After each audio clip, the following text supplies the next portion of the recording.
The Great Hammers tend to be the biggest of bonks throughout the entire series. They're consistently some of the highest damaging and they have the highest amounts of poise damage too. That is until you get to Elden, where the colossal weapons will end up filling the role of like the heaviest weapons that hit the hardest. And no, I'm not going to actually include colossal weapons onto this list because it'll just make it a lot more confusing. But if you do want to see my opinions of the colossal weapons in Elden, I do have a separate video for that. But for today, we are going to cover the top 25 best Great Hammers throughout the entire Soul series, which I would like to rank them all, but there's like 56 in total. So just making it a top 25 would just be more fun. And no, I'm not going to include Bloodborne, even though I did have it as a part of my marathon when I did do my streams. It's going to be kind of hard to rank in a video like this. But do keep in mind, this is just going to be for PvE, and it's based on how well the weapon performs inside of its own game.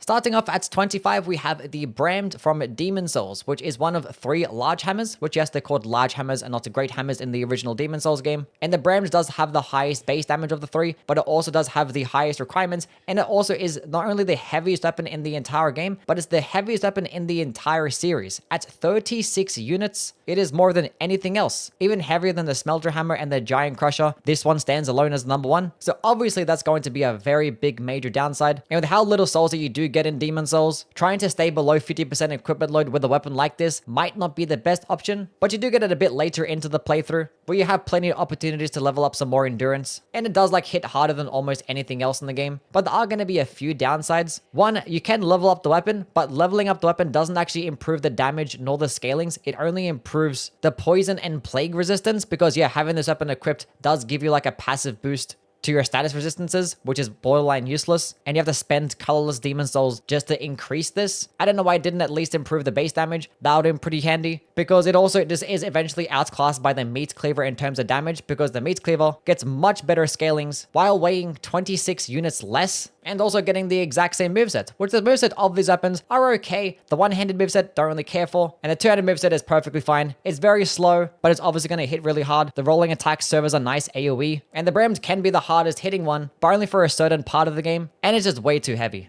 24, the MORN'S Great Hammer from Dark Souls 3, which is another really heavy Great Hammer. This one being one actually tied for the second heaviest in the game, but the top 3 heaviest hammers in this game also have the highest amount of hyper armor. Therefore, throughout the attacking animation, you can actually tank a lot more attacks. Now, the MORN'S hammer in particular does just do regular physical damage, does have a really good strength and faith-based scaling, and at higher levels, it actually can outdamage things like the LEDO'S Great Hammer as well, which honestly, you're only really going to be using these at higher levels because it does have a 50 strength requirement and a 30 faith requirement. But the reason why it does have a 30 faith requirement is because of its skill in MORN'S Rage, which is kind of like a Wrath of the Gods type of attack, but you get a lot of hyper armor as it does give you like a perseverance type of effect. And the attack can do some really nice damage. It does more so than like a fully charged heavy attack in a nice AoE. It doesn't have as much range as things like regular Wrath of the Gods does. And any single time you get surrounded by a bunch of enemies, it can send them all flying to the ground, do amazing damage. Because honestly, I wouldn't spam it much throughout the boss fight because it consumes 50 FP, which is probably the main reason why I'm not going to put it a bit higher on the list. So although it's a very decent damaging Great Hammer, it might be a bit more niche, especially compared to the infusible Great Hammers in this game.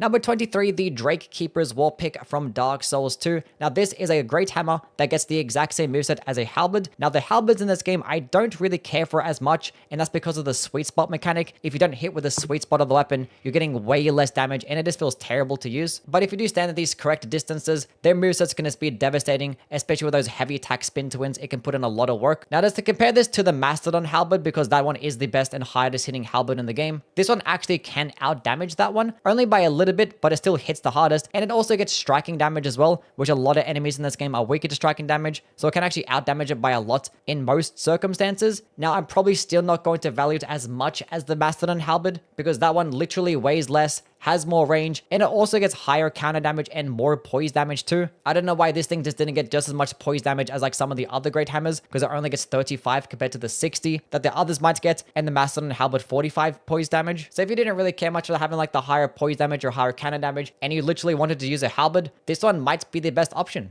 Number 22, we have the Dark Souls Pickaxe. And yes, the Pickaxe is a great hammer in this game. It started from Dark Souls 2 that has decided to just turn it into a great hammer. And it's kind of been a weird process throughout the entire life cycle of the Pickaxe. It started off as a regular hammer in Demon Souls and Dark Souls 1, and then it turned into a great hammer with an ultra great sword moveset, and now it's a great hammer with a great axe moveset. And then you get to Elden Ring, it's also a great hammer, but it has a unique moveset and can only be power stance with great axes. It's kind of a weird weapon, but the Pickaxe for Dark Souls 3 is actually pretty decent. It does get below average damage, and as I mentioned, it does get the great axe moveset, which I typically don't like as much as the Great Hammer moveset, because that one gets more horizontal swipes, and in a game like Dark Souls 3 where there are lots of ganks going around, I just value that a bit more. But there are going to be a few things going for the pickaxe that make me value it as much as I do, and that's one is going to be its weight and stamina cost. It only weighs 8 units, which is by far the lowest out of all the Great Hammers and the Great Axes, but the fact that it's still under the Great Hammer category, you are going to get a lot of hype armor in return. It also does get a skill in Galvanize, which I typically might not really care for as much as Perseverance, but having like the really fast stamina regeneration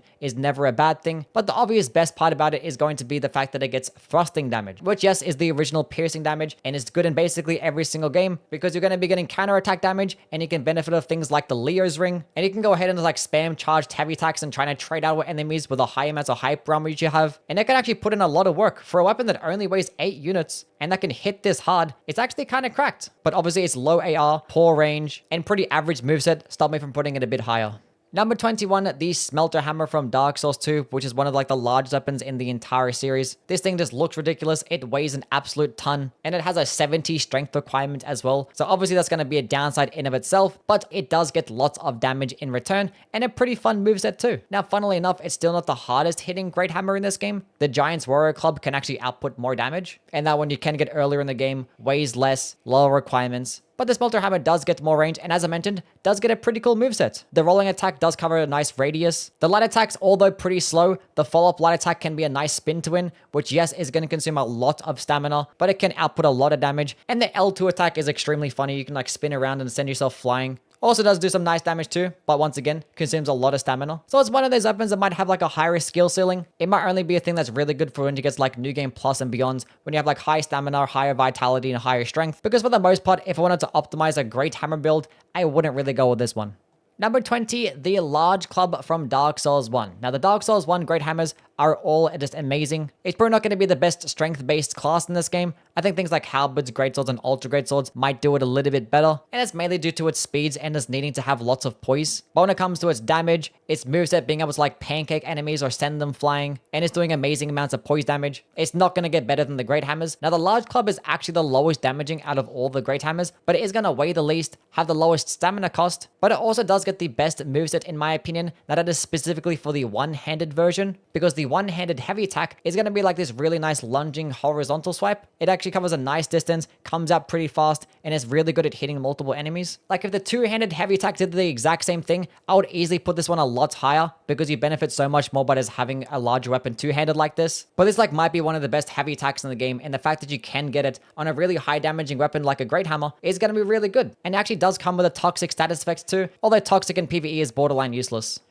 Number 19, we have the Iron King Hammer from Dark Souls 2, which this Great Hammer is on the heavier side, does come with split fire damage and a fire-based scaling. So going into a fire build is optimal. Even going with a lightning infusion might be okay as well. But with this fire infusion and flame weapon, it can get some of the highest amounts of AR in the entire game. It probably still wouldn't hit as hard as things like the Giant Warrior Club, or maybe even the Dragon Tooth with its elemental infusions. But there is going to be one reason why it's going to get into the top 25, and that's going to be because of its heavy attack. It does get that same quick downward slam as most other Great Hammers in Dark Souls 2 have, but it just does a fire-based AoE instead, and all these like special types of heavy attacks do consume a lot of durability, so you probably do have to use things like the Bracing Knuckle Ring or stack up on repair powders when using this weapon, because yeah, this thing only does get 60 durability, which I honestly don't know why that the Great Hammers get such low durability in this game. Like they're all getting between 50 and 70, and like these are Great Hammers, like they're really large, heavy weapons. They should easily be getting over 100 durability. But its heavy attack can just output amazing damage. And the fire-based AoE doesn't really add that much more to it. And it might be to the point that other types of Great Hammers that are just heavier and thus can hit harder might just do better with his heavy attack. But it does perform as an AoE. And the follow-up heavy attack is also a quick downward slam, where most of the other follow-up heavy attacks that the Great Hammers get in this game tend to be like a really long spin to an attack, and in that instance it's going to have a longer animation and consume a lot of stamina. So when it comes to like this poise breaking enemies quickly or just outputting burst DPS, it's probably not going to get much better than the Iron King Hammer. Now unfortunately there are going to be some downsides. One, it does have a 50 strength requirement, which is pretty high if you are going to be going with like a fire type of build. It also does get the worst light attack combo too. I don't know why, but for both like boss Great Hammer weapons, they just get a much slower light attack combo compared to the rest of the weapons. It does like lunge in a little bit further, but I just rather have the faster speeds. And unfortunately, the most disappointing part about the weapon is that the power stance L2 doesn't actually do an AoE animation like what the Smelter swords would do. I kind of wish that was the case, but it still is an amazing weapon. Number 18, we have the Elden Ring Brick Hammer, which is going to be one of a handful of infusible great hammers you might see on this list. Now, the Brick Hammer can actually get the highest damage out of the bunch, specifically at these higher levels. Once you get to like 60 strength and above, this one can be like the hardest hitting one, even with other different types of infusions. It can just perform the best, but for like lower or medium levels, it's not going to perform as good as things like the Curved Great Club or the Great Mace. Those ones are going to do better and just have a lot more range as well, which is going to be another downside of the Brick Hammer. But the fact that it can just be the hardest hitting one is deserving enough as it is to just make it to the list. But another benefit that it does have is going to be its blocking. It is the best blocking great hammer out of all the great hammers in the game. So just being able to have like a really hard hitting weapon and a shield for a nice 2-in-1 can be really nice, especially because that guard counters are extremely powerful in this game, especially now that we have the deflecting too. So this can make for one of the best weapons for that particular build. And Great Hammer guard counters are some of the best because they actually can be faster than things like Great Sword guard counters, but output over 40 stance damage, which is really nice. But yeah, unfortunately, the only things holding it back is going to be its performance at early game and its poor range. Number 17, we have the Dark Souls 2 Dragon Tooth. Now with a regular infusion, it's not going to output as much damage as things like the Drakekeeper'S Great Hammer or the Giant Warrior's Club. And I'm probably going to value the moveset of those ones a bit more because yes, the Dragon Tooth does get a unique light attack, and that is just a regular side-to-side swinging attack compared to the others that do more of like a spinning attack. Now they both have basically the exact same speeds, but the major difference being is that the Dragon Tooth doesn't really lunge as far, nor does it actually cover a wide radius. But the Dragon Tooth actually does consume the least amount of stamina. Even for other weapons that have the exact same weight, this one just consumes it a bit less, so you might just be able to swing an extra time. And the Dragon Tooth does have more range compared to the other Great Hammers that I did mention, but when it does come to that light attack not lunging as far, it kind of is just negated a little bit. But the main reason why it does get as high as it is because of its synergy with elemental builds. So if you go with things like a fire, dark, lightning infusion, the Dragon Tooth performs exceptionally well and actually can outdamage things like the Drakekeeper'S Great Hammer in almost as much as the Giant Warrior's Club, but for actually weighing a little bit less and is having the traditional moveset as well. Because for some Great Hammers, you might just want to have the quick downward slam instead of just like the spin to win attack. And if you actually like this heavy attack a lot and you were planning on going with an elemental build, I think the Dragon Tooth is the best option. Number 16, the BEASTCLAW Great Hammer from Elden Ring, which is honestly one of the more underrated weapons in this game. It is a strength faith-based weapon, does mainly get physical damage and its best scales off that strength stat. It's not going to hit as hard as a lot of like the infusible Great Hammers, but it does have a few things going for them. One is going to be its heavy attack. It does just get bonus motion values with its heavy attack for some reason, and it can just output more damage than the rest. And its unique skill in Regal BEASTCLAW is extremely good as well, and that it does fire out these like 5 different like claw-based projectile attacks that all do slashing damage, can go relatively far, do some nice damage in a nice wide AoE. You get some nice hype armor, it's really easy to use. It's just a solid weapon overall, and I can't really say much bad about it. Number 15, we have the Spiked Mace from Dark Souls 3. Now, the Great Hammers in Dark Souls 3 are probably the best strength type class in the entire game, in my opinion, because these things get like really good range, get some of the most damage, gets nice horizontal swipes, which I'm just going to value a lot in this game with how many ganks there are. You get a lot of hype armor, so you can get away with having low vitality while still being able to tank attacks. And they just offer high amounts of stagger potential as well. Now for the Spiked Mace in particular, it's not going to get as much damage as some of the other options out there, like the Great Mace or the Great Club, but it just offers you passive bleed, which in this game, not going to be like the most amazing thing, but there are a handful of enemies where you can proc bleed on them, to where this thing can just be like the best Great Hammer to use. But another good thing about the weapon is going to be its skill in Spin Bash, which is basically the same skills as like some of the halberds get, but it's just on a Great Hammer that gets bleed. This thing stun locks basically almost every single enemy in the entire game, doesn't really consume much stamina. You can actually seamlessly flow your light attacks directly afterwards, and with all these like multi-hits going on, it's just going to output a lot of damage and melt a lot of enemies in this game. Number 14, the Great Club in Dark Souls 3. Now, specifically the Dark Souls Great Clubs are all really good because they're just going to be really light Great Clubs that just actually get some decent damage in return. It's only like in Dark Souls 2 to where it does suffer like a little bit of a damage fall off because, you know, it's a really light weapon compared to the rest of the weapons in its class. But for Dark Souls 1 and Dark Souls 3, it didn't really get that memo, and it actually offers you some of the most damage. And in this instance, it's not going to get the most damage out of all the infusible Great Hammers. The Great Mace can actually get you a bit more. But this thing is going to weigh 12 units, have lower requirements, get it very early on in the game by a guaranteed drop. It also gets a unique heavy attack that serves as a nice horizontal swipe that can send enemies flying. And it does get a skill in Warcry, which this skill is a weapon buff that just adds like 8% more damage. And with this buff, it actually can be the highest damaging infusible Great Hammer. Now, unfortunately, it actually turns its heavy attack into like this multi-hit swing, which can be good at stun locking enemies sometimes, but it consumes a lot of stamina, but it doesn't really do that much more damage than like the regular two-handed heavy attack. So the way I would just build around it would just be use things like Pine Resin,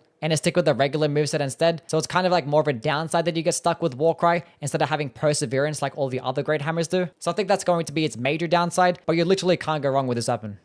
Number 13, the curved Great Club in Elden Ring, which this is one of the longest infusible Great Hammers in this game, while also giving you the highest amount of base damage too. So therefore, at earlier levels or the elemental builds, this is literally the highest damaging Great Hammer you can have, and it's not going to weigh that much. As I mentioned, it gets really nice range. Like, it's just a very solid overall weapon. Only reason why I'm not going to put it a bit higher is because at higher levels, there are other things that can get more damage. And there are things like the Great Stars that exist that don't really get that much less damage, but you get things like Bleed and Health regen. So it's a fantastic weapon, but it just doesn't have as much going for it as some of the others might have.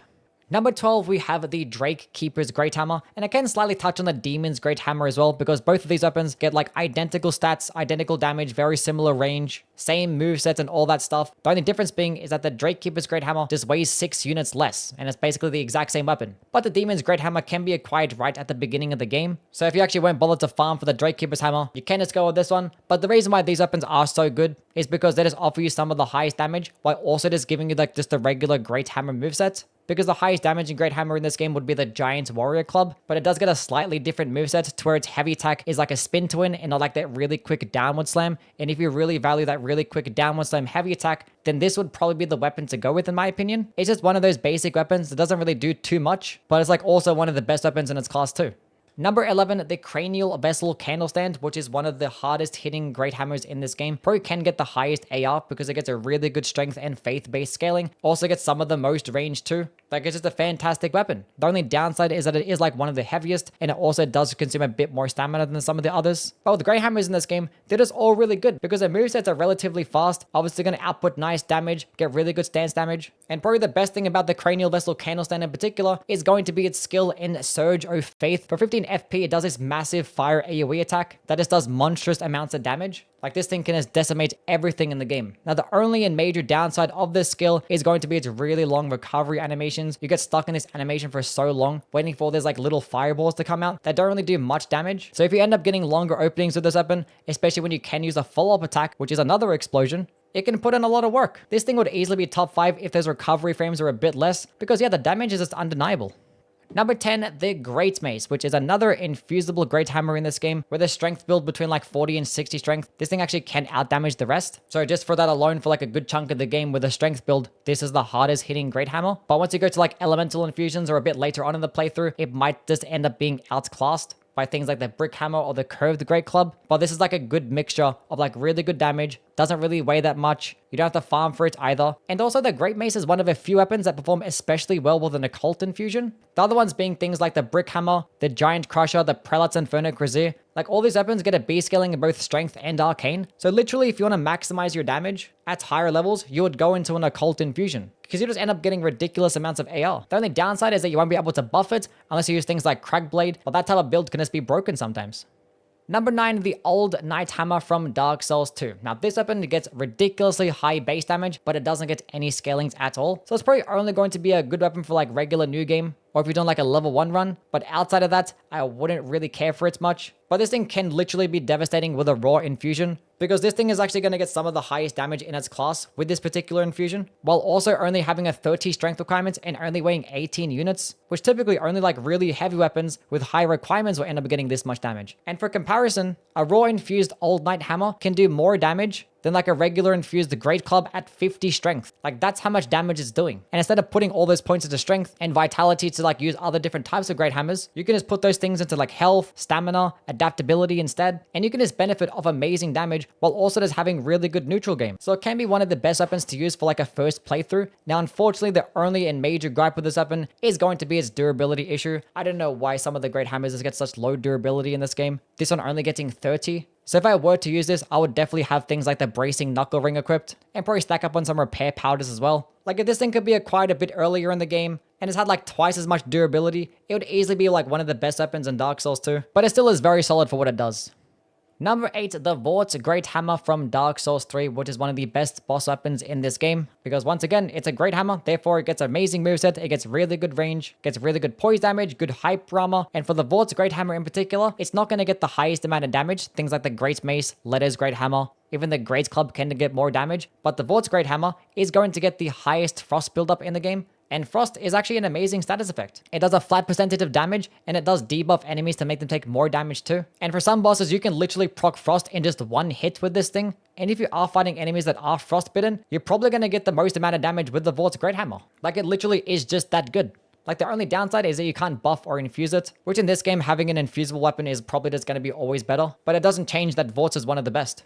Number 7, the Elden Ring Pickaxe, which is easily a top 3 great hammer in this game. Even though it does just get like average damage and like some of the worst range in class, there's going to be a couple of things that it has that makes me value it as much. And that's going to be 1, piercing damage. I talk about it all the time. I'm going to talk about it again. Piercing damage is the best damage type in Elden Ring and almost every single Souls game as well. But specifically for Elden Ring, a lot of enemies are weaker to it and counterattack damage exists, meaning that enemies throughout an attack combo are going to take bonus damage, and if you put on things like the Spirit Talisman, you're going to get even more damage. And the next best thing about the pickaxe is going to be its heavy attack. It actually gets a faster charged heavy attack than all the other great hammers. It's basically the exact same animation as the Great Club and the Blood Fiend's arm heavy attack. Like, those things are just incredibly fast and its output high stance damage, which this is definitely true in this instance, and you're also doing piercing damage too. So if you actually end up getting a counter hit against an enemy that is weaker to piercing damage, you're probably going to outdamage a lot of colossal weapons. Like, it is going to be very comparable to the Rusted Anchor because that's a great axe that does get piercing damage, and now it is one of the best strength weapons in the game, and you could argue that the pickaxe is even better than that. Because it's a great hammer, it's actually going to get more stance damage, and it's going to get a faster charged heavy attack, so it's going to stance break a lot faster too.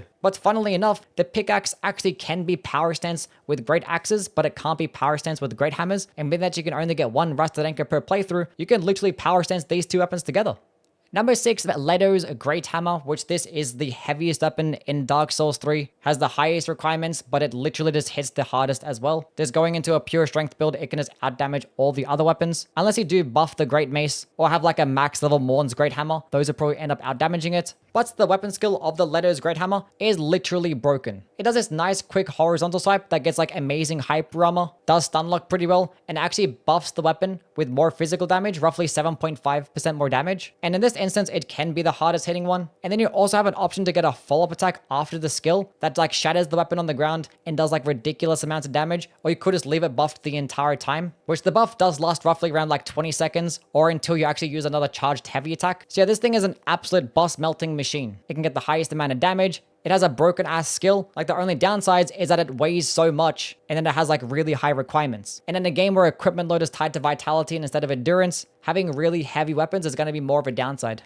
Number 5, the Giant Warrior Club, and I kind of want to talk about the Germ Great Hammer as well. It's very rare that I talk about like 2 weapons at the exact same time, but I just have to in this instance, because this is just a case of like a weapon being really good, but it's just going to end up being directly outclassed by something later in the game because it just like weighs more, has higher requirements, and just gets more damage. Because both weapons get the exact same moveset, that instead of getting just like regular horizontal swipes, it actually gets a follow-up downward slam, which is downward slam actually does an AoE attack, which is extremely good at hitting multiple enemies. And I think this is the best Great Hammer moveset that you can get, because this follow-up attack is literally just that good. That also does change the heavy attack as well, because typically with the Great Hammer heavy attack, you do like 1 downward slam and then into the spin to win. But in this instance, you do the spin to win first and then into the downward slam, which honestly, it is nice to have like the quick downward slam on demand, but sometimes just having like the stun lock potential of the nice spin to win can just be better sometimes. But yeah, the Germ Great Hammer can be one of the earliest Great Hammers you can get, and I think it is the best early game option. But once you do get access to the Giant's Warrior Club, this one is just going to directly outclass it. It does weigh like 10 more units, have like 20 more strength requirements,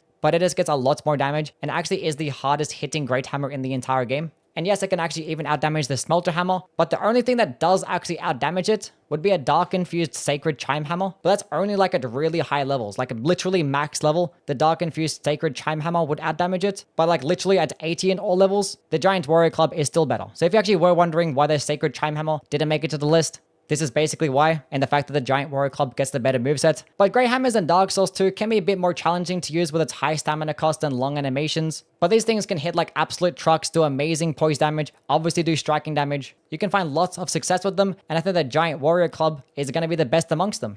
Number 4, the Great Club in Dark Souls 1, which this is easily one of the best weapons in the entire game, and it is easily the best Great Hammer as well, because this thing is one of the lightest Great Hammers, but it also just gets the most damage, and I don't really understand why. Like, there's almost no reason to use any other Great Hammer, which is probably why you haven't really seen many Great Hammers from Dark Souls 1 on this list, and that's because that the Great Club just out-damages them all, while also being able to get buffed, and also just getting some of the most range. Like, I don't really know what else to say about a big giant wooden stick. Like, it literally is just one of the best weapons in the game.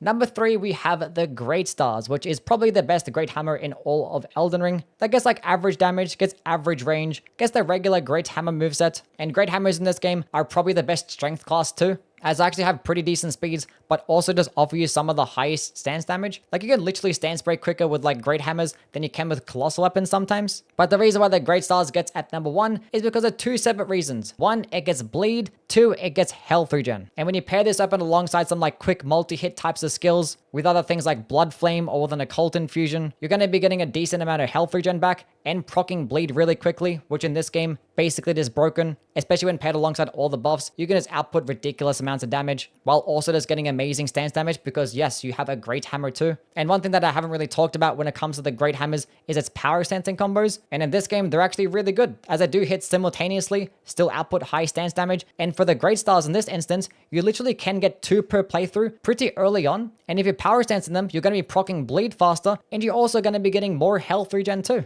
There are so many different ways that you can build around the Great Stars, and every single one is just amazing, and it just makes it the best Great Hammer in the game in my opinion. At number 2, we have the Great Mace in Dark Souls 3. I think LEDO'S Great Hammer and Great Mace are like the top 2 best ones. But the reason why I'm going to go for the Great Mace as the best Great Hammer in Dark Souls 3 is because it is the best infusible Great Hammer based on damage, based on range, doesn't really weigh that much, doesn't have that high of requirements. Like, it's just solid overall. Now, no, it's not going to actually output as much damage as the LEDO'S Great Hammer, but you don't have to spec into anywhere near as much strength or anywhere near as much vitality just to be able to use this thing. And like, one underrated part about the Great Hammers that I haven't really talked about is its weapon art and perseverance. This thing just gives you so much hype armor and a bit of damage negation, and you can just trade out so easily with this thing, and you have like such a wide horizontal hitting machine that can stun lock enemies, do high amounts of poise damage, do amazing damage in general. Like, Great Hammers are just broken in this game, and the Great Mace is probably the best one. Number 1, we have the Meat Cleaver. We started off the list with Demon Souls, and now we're going to end it with Demon Souls 2. This is easily like a top 3 weapon in this game, arguably the best weapon in the game, as large hammers themselves aren't going to have like the most forgiving moveset, but they're obviously going to output a lot of damage. Those rolling attacks serve as a nice quick AoE, and they can be one of the best attacks in the entire game. The heavy attack can like pancake enemies, and you can stun lock them over and over again. But the reason why the Meat Cleaver gets number 1 is because of its scalings. You get health regen for every single hit, and its weight. This thing only weighs 10 units, but gets large hammer types of damage, and you get an S scaling in strength, S scaling in dexterity, an A scaling in faith, and you can buff the weapon too. Like, it's probably not going to be the best weapon to use earlier on in the game. It's still going to be one of the best, but once you get later on in the game, New Game Plus, this thing just gets stupid amounts of damage. And if you spec into every single stat, you can basically benefit off using this weapon. It's just that good. Anyway, that is the video now done and completed. I try not to get too carried away when talking about these weapons. Like, I can easily make these videos last an hour long with how much I can ramble on sometimes. But definitely do let me know what your opinions are down in the comments below. And as for the next video, I am not too sure what it's going to be, because Night Rain network test does come out soon. But definitely after the network test, we're going to end up doing some more marathons. And I'll probably end up touching on another weapon class too. So do subscribe for that. Anyway, catch you guys around. Bye.